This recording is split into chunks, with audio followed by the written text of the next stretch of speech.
Assalamualaikum warahmatullahi wabarakatuh. Salam sejahtera untuk kita semua. Perkenalkan, nama saya Yunita Simatupang SIP/MSI.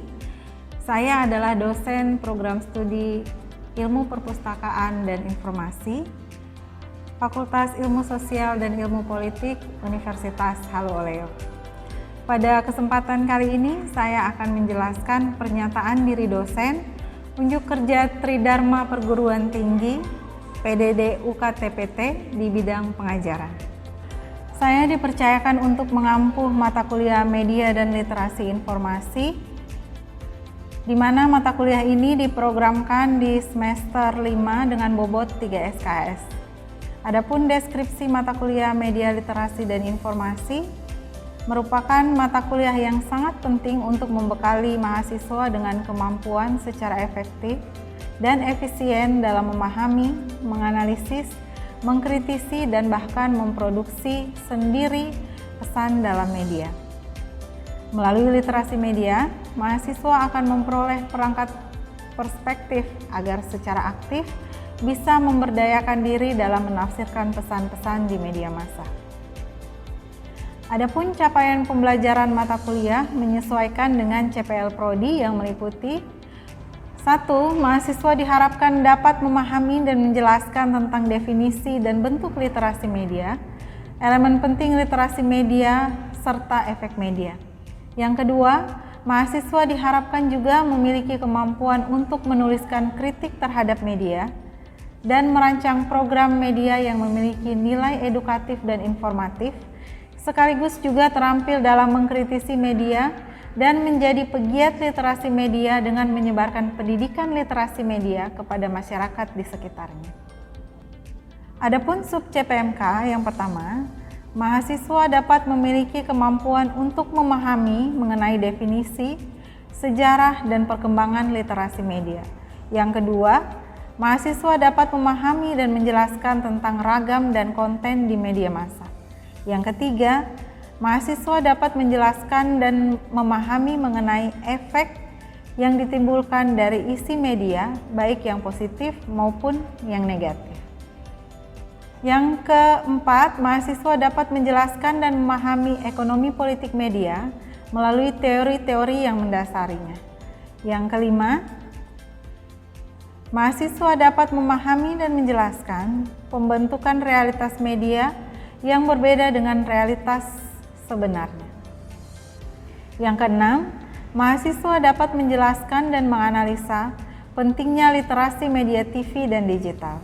Yang ketujuh, mahasiswa dapat memahami dan menjelaskan partisipasi-partisipasi apa saja yang bisa dilakukan masyarakat melalui media massa. Untuk sistem pembelajaran saat ini, kami melakukan perkuliahan secara tatap muka di kelas atau secara luring. Adapun metode pembelajaran yang saya terapkan meliputi metode yang pertama, ceramah, di mana dosen memberikan penjelasan materi dan diharapkan mahasiswa memahami materi yang diberikan dan sesuai dengan sub CPMK sehingga dapat menambah wawasan dan pengetahuan mahasiswa. Yang kedua, tanya jawab, bertujuan agar mahasiswa mampu memahami atau memperjelas kembali materi yang disampaikan. Yang ketiga, diskusi. Tujuannya agar mahasiswa lebih menguasai materi pembelajaran secara berkelompok. Selain itu, mengajarkan mahasiswa agar terbiasa bekerja dalam tim. Terkait bahan ajar yang saya gunakan, berupa buku referensi atau bahan presentasi sesuai dengan RPS. Adapun buku pustaka utama yang saya gunakan seperti yang pertama, buku dari Potter W. James, yaitu Theory of Media Literacy. Yang kedua, buku dari Mas Duki dan Musain, yaitu Media, Jurnalisme, dan Budaya Populer. Dan yang ketiga, buku dari Rees, Setting the Media's Agenda. Adapun interaksi dengan mahasiswa dalam hal ini berupa tanya jawab dan diskusi dalam perkuliahan. Kemudian ada grup WhatsApp yang memungkinkan mahasiswa bertanya langsung kepada dosen tentang hal-hal yang ingin ditanyakan ataupun melalui email. Terkait dengan sistem penilaian terdiri dari yang pertama keaktifan dalam kelas, kemudian yang kedua kuis, Yang ketiga tugas, dan yang keempat adalah ujian dengan presentasi masing-masing, keaktifan sebanyak 20%, kuis 10%, tugas 20%, dan ujian sebanyak 50%. Berikut adalah salah satu contoh rekaman pada saat perkuliahan. Mari kita saksikan bersama. Ya, Assalamualaikum warahmatullahi wabarakatuh. Waalaikumsalam warahmatullahi wabarakatuh. Selamat siang anak-anak. Siang, Bu. Ya, hari ini kita masuk mata kuliah media dan literasi ya. Ya, sebelum kita lanjut ke materi, saya akan mengabsen dulu nama-nama kalian. Yang ada tolong menjawab. Aida Saskia, Andi Muhammad Ilham, Eka Angelika, Firnalia, Indri Nur Syahbani, Nur Aulia Ramadhani, Rahmin Sutradewi, Anggia Melani Putri. Oke. Ya. Kita masuk ke materi kita hari ini sesuai dengan RPS yang Ibu sudah bagikan kepada kalian. Hari ini kita akan masuk ke materi pengertian dan perkembangan literasi. Ya. Ada yang tahu apa itu literasi?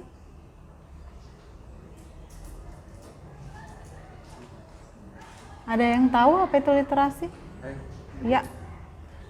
Baik, terima kasih. Jadi literasi itu sepengetahuan saya adalah suatu bentuk kegiatan yang meliputi kegiatan menulis, kemudian kegiatan membaca dan kegiatan lainnya. Sekian, terima kasih. Ya, ada lagi pendapat yang lain tentang literasi?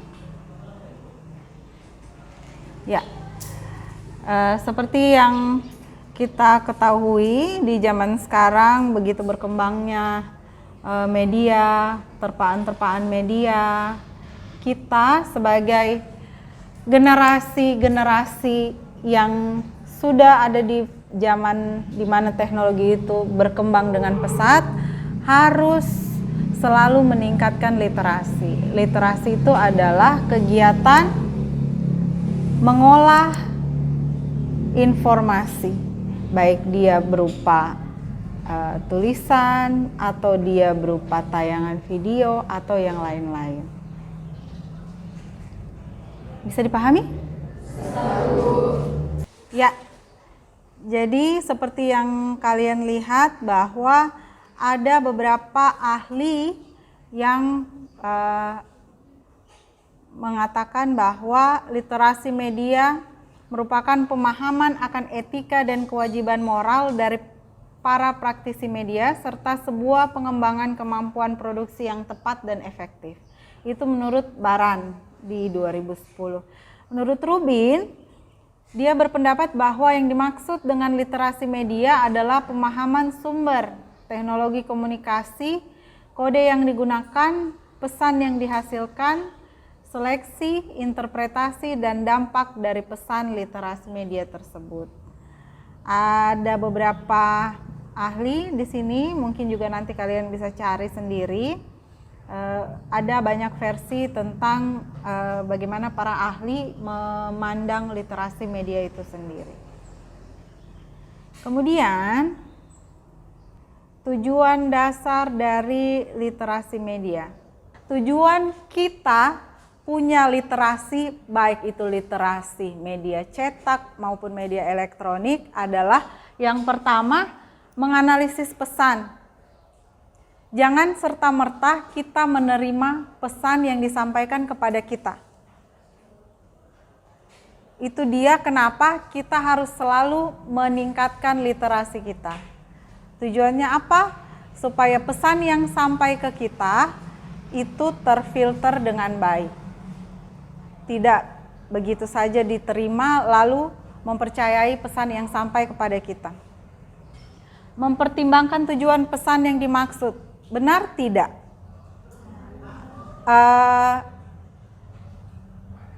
tidak usah jauh-jauh di kehidupan sehari-hari. Kalian, kalau si A bilang ke si B, si C kemarin bicara hal negatif loh tentang kamu, katanya kamu itu pembohong. Kira-kira kamu langsung mempercayai pesan yang sampai ke kamu tidak? Kenapa?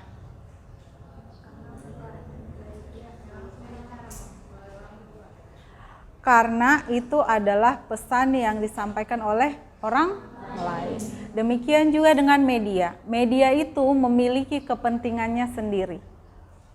Ada media yang independen, tapi ada media yang bergantung dengan pihak-pihak tertentu. Jadi tidak semua hal yang kalian dapatkan dari media adalah hal yang benar. Yang ketiga, meneliti siapa yang bertanggung jawab atas pesan. Kita harus tahu pesan ini sumbernya dari mana. Siapa yang bertanggung jawab atas pesan yang kita terima. Ya kan? Tiba-tiba muncul di HP kamu, WhatsApp, Anda memenangkan hadiah 50 juta dari Telkomsel. Silakan menghubungi nomor ini untuk mengambil hadiah Anda. Kira-kira kamu langsung percaya tidak? Tanya dulu pengirimnya siapa, nomornya benar tidak dari Telkomsel. Ini pesan yang bertanggung jawab tidak, benar tidak, valid atau tidak pesan yang sampai ke kalian. Lumayan dong 50 juta kalau benar. Ya? Nah, tapi kalau tidak benar, misal untuk mendapatkan 50 juta Anda harus mentransfer 10% sebagai pajak. Baru hadiah akan dikirimkan kepada Anda. 10% dari 50 juta berapa? Berapa? Nah, lumayan tidak uang segitu? Lumayan ya. Sorry, saya menyebut merek. Saya tidak pernah membaca berita dari Tritit. Saya tidak pernah membaca berita dari media Tritit. Bisa disambung sendiri? Bisa. Kenapa? Dia paling hobi clickbait. Dia mengemas judul sedemikian supaya kita tertarik membaca. Setelah kita mengklik, isinya tidak bermutu. Bagi saya, tidak tahu bagi kalian. Karena literasi saya, maaf kalau agak sombong, saya bilang literasi saya lumayan tinggi, jadi pilihan media saya juga harus yang berkualitas dong. Ya? Jadi saya memilih media apa yang saya konsumsi. Jadi kalau ada saya dengar orang cerita ada poluan membakar suaminya, saya carinya Tempo, saya carinya Kompas, saya carinya apalagi media-media yang berkualitas. Ya, oke. Dan beberapa media-media yang menurut saya memiliki kualitas yang tinggi. Itu saya bacanya di situ. Saya tidak mau baca media abal-abal. Kenapa? Kalau saya baca, saya jadi kritis sendiri. Mau kritis ke siapa? Ya kan? Saya jadi kayaknya kalau baca, kok kalau saya yang jadi wartawannya, saya kayaknya bisa menulis berita lebih baik dari ini deh. Ini sumbernya dari mana saja? Kok saya yang tinggal di rumah, saya mempunyai sumber yang lebih dari ini? Kok beritanya hanya ini, sementara judulnya luar biasa? Jadi, literasi yang kalian miliki itu juga bertujuan untuk membatasi pilihan media. Yang kedua, memperkuat pengalaman. Jadi, literasi juga membuat kalian memiliki pengalaman walaupun belum melalui hal tersebut. Kemudian ada lagi memperkuat persepsi. Jadi, perspektif kalian ketika kalian memiliki literasi yang tinggi itu pun akan berbeda dengan kalau kalian ya hanya sekedar saja. Dari cara kalian mengeluarkan isi kepala kalian, dari cara kalian berbicara, itu ketahuan dengan jelas bagaimana literasi kalian. Ya, kita lanjut ke prinsip literasi. Saya minta tolong satu orang untuk bacakan prinsip literasi. Prinsip literasi terbagi menjadi 5. Yang pertama yaitu semua media terkonstruksi. Yang kedua, media membentuk realitas. Ketiga, audiens menegosiasikan makna dalam media. Yang keempat, media memiliki implikasi komersial. Dan yang terakhir yaitu media mengandung pesan-pesan ideologis dan juga nilai. Nah, dari kelima prinsip literasi ini, adakah yang tidak kalian mengerti? Karena saya rasa semua sudah sangat jelas dan kalian sangat paham dengan prinsip literasi ini. Karena bahkan sebelumnya sudah saya singgung juga. Apa ada yang tidak paham? Jelas ya? Kita move ya, karena sudah sangat jelas. Maka kita lanjut ke elemen literasi media. Jadi ada beberapa elemen literasi media. Yang pertama adalah kesadaran akan pengaruh media terhadap individu dan sosial. Apa benar ada pengaruh media terhadap individu dan sosial? Jelas ada. Kalau paham, kita lanjut ke tipe-tipe literasi media. Jadi tipe-tipe literasi media ini dibedakan atas media yang dituju, kemudian tingkat kecakapan literasi media, kemudian lokasi kegiatan. Nah, kemampuan literasi media. Kata kuncinya adalah kemampuan literasi. Kemampuan literasi media yang pertama, menganalisa. Bagaimana tadi saya mengatakan, bagaimana kamu bisa mengolah informasi itu? Apakah kamu mengetahui informasi itu benar atau tidak? Itu dengan cara dianalisis. Kemudian menilai. Kemudian mengelompokkan. Kemudian menyimpulkan suatu pola saat dari kecil untuk menggeneralisasi semua elemen dalam himpunan pesan. Kemudian mendeduksi dari prinsip umum untuk kamu tarik bagaimana dia lebih khusus. Kemudian sintesis, merakit unsur-unsur ke dalam struktur baru. Kemudian abstracting, jadi dia menciptakan gambaran tepat, menangkap esensi dari pesan dalam sejumlah kata-kata yang singkat, padat, dan jelas. Sampai di sini masih semangat? Masih. Kita lanjut ke aspek-aspek literasi media. Jadi ada beberapa aspek dalam literasi media, baik itu dia dari proses, konteks, framework, dan produksi nilai. Itu sudah saya jelaskan di pertemuan sebelumnya. Iya kan? Pada saat saya melakukan kontrak perkuliahan itu sudah saya singgung, tapi tetap saya masukkan di sini bahwa ada proses di dalam aktivitas penguatan literasi media sangat dipengaruhi oleh tujuan. Jadi apa tujuan kita itu mempengaruhi bagaimana proses penguatan literasi media itu sendiri. Kemudian konteks juga sangat berpengaruh pada kegiatan literasi media. Apa konteksnya? Kemudian kerangka pandang konten media mempengaruhi kegiatan literasi media, terutama yang berkaitan dengan motif komersial. Kemudian menentukan mana konten media yang dipandang baik dan dipandang buruk. Seperti yang saya katakan di awal, tingkat literasi kamu menentukan konsumsi media kamu. Jadi kamu sudah mengklasifikasikan apakah dia tergolong media yang baik atau media yang buruk. Yang buruk buang jauh-jauh. Kemudian posisi literasi televisi dalam konteks literasi media. Kenapa kok televisi yang diangkat? Karena jumlah penonton televisi di Indonesia itu lebih banyak daripada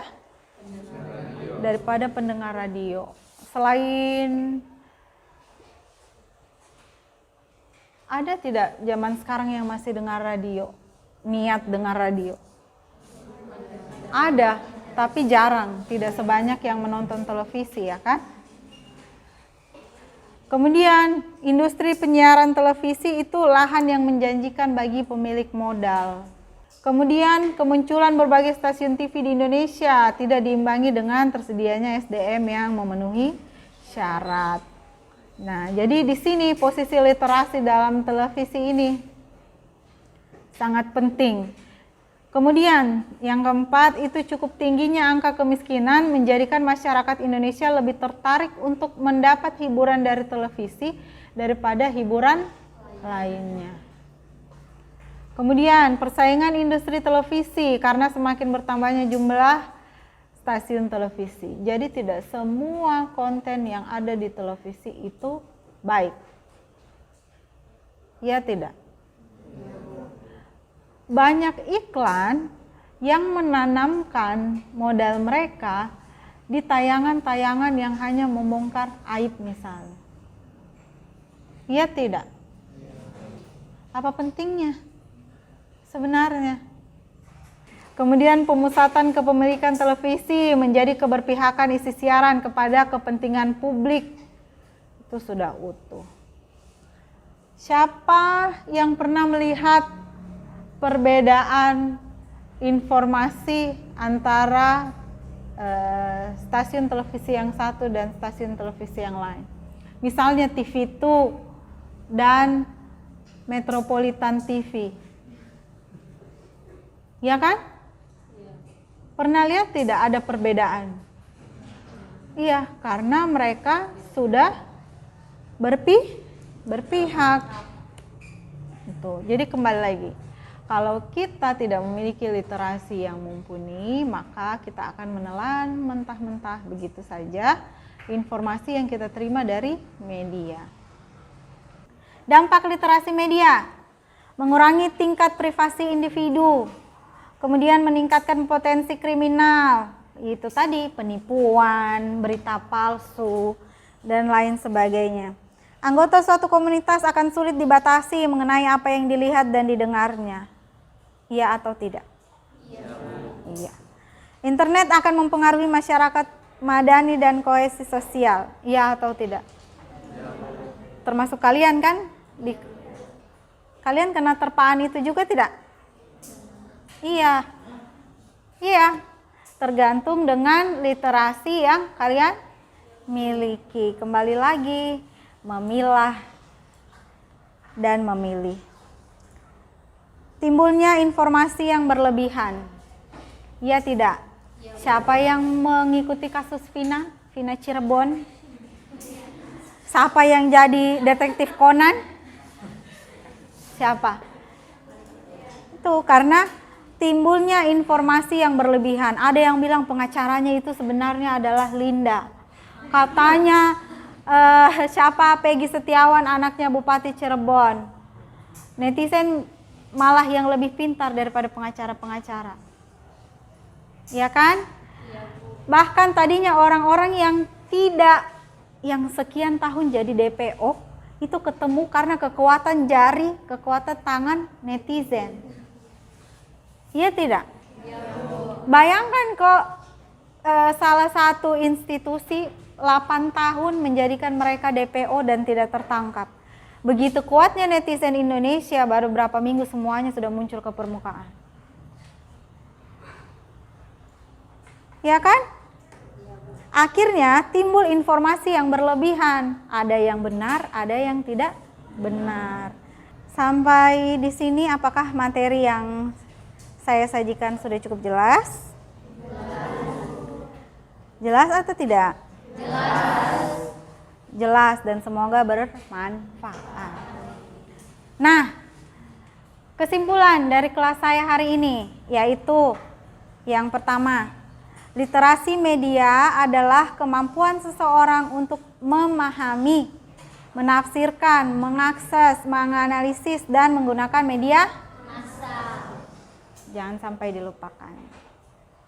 Yang kedua, poin kita hari ini, dari literasi media kita dapat memaknai apa yang disampaikan oleh media massa dan kita dituntut agar mempertimbangkan apa saja yang disampaikan media massa sehingga tidak menimbulkan kesalahpahaman dalam menangkap tujuan yang akan disampaikan. Dapat poinnya hari ini? Dapat poinnya hari ini? Oke. Ya. materinya untuk hari ini cukup sampai di situ. Jika ada yang ingin bertanya, saya persilahkan sebutkan nama. Ada yang ingin bertanya? Banyak ya. Kita mulai dari yang paling semangat di belakang, namanya siapa? Saya ingin pertanyaannya yaitu apakah literasi media dapat membuat kualitas netizen di Indonesia menjadi lebih baik? Apakah literasi media dapat membuat kualitas netizen di Indonesia menjadi lebih baik? Itu ya? Tentu. Berulang-ulang kali tadi Ibu bilang di awal bahwa literasi media kita itu dapat membuat value diri kita juga ikut meningkat. Jadi literasi media itu membantu meningkatkan kualitas netizen di Indonesia pasti. Jadi dengan literasi media kita dapat membekali diri dengan kemampuan untuk mengevaluasi konten secara kritis. Ada lagi pertanyaan lain? Ada lagi pertanyaan lain? Cukup? Pertanyaan terakhir ya? Ya, silakan. Baik, perkenalkan sebelumnya nama saya Rizliani dengan NIM C1D1230007. Di sini saya ingin menanyakan apa saja sih dampak negatif dari kurangnya literasi digital dalam masyarakat? Oke, saya duduk saja ya karena jarak kita lumayan dekat. Apa saja dampak negatif dari literasi digital? Oke, jadi dampak negatif kita tidak bisa mengesampingkan dampak negatif dari suatu apapun di muka bumi ini, selalu ada positif dan negatif. Demikian juga dengan literasi digital. Tapi ini akan berdampak negatif apabila literasi digital kalian itu kurang. Jadi kurangnya literasi digital dalam masyarakat itu memiliki dampak bahkan signifikan. Dampaknya itu sangat-sangat terlihat. Itu ada beberapa catatan saya dari dampak dari kurangnya literasi digital. Yang pertama itu penyebaran disinformasi. Kalau misinformasi kan itu tidak disengaja ya kalau dia salah. Kalau disinformasi itu adalah kesengajaan. Memang tujuannya adalah menyebarkan informasi yang salah. Jadi negatifnya adalah itu, kita akan mudah diterpa oleh informasi yang salah. Kemudian yang kedua, kurangnya keamanan online. Apabila literasi kita itu literasi digital kita kurang, maka keamanan online kita pun juga minim. Kemudian ketidakmampuan dalam menilai informasi.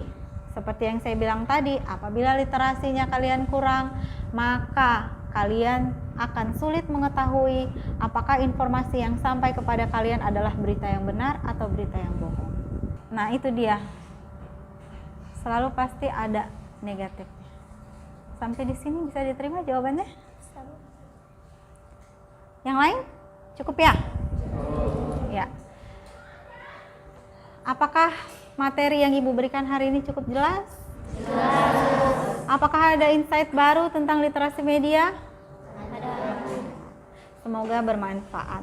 Jadi materi kita untuk pertemuan kali ini cukup sampai di sini dan Ibu akan berikan tugas melalui grup WhatsApp. Jadi tinggal ditunggu nanti di situ. Kemudian tugasnya bisa di-upload ke Drive dan di-linkkan ke saya, ya? Ya. Terima kasih untuk perhatiannya semua hari ini. Saya tutup kelas siang ini dengan ucapan terima kasih. Assalamualaikum warahmatullahi wabarakatuh. Waalaikumsalam.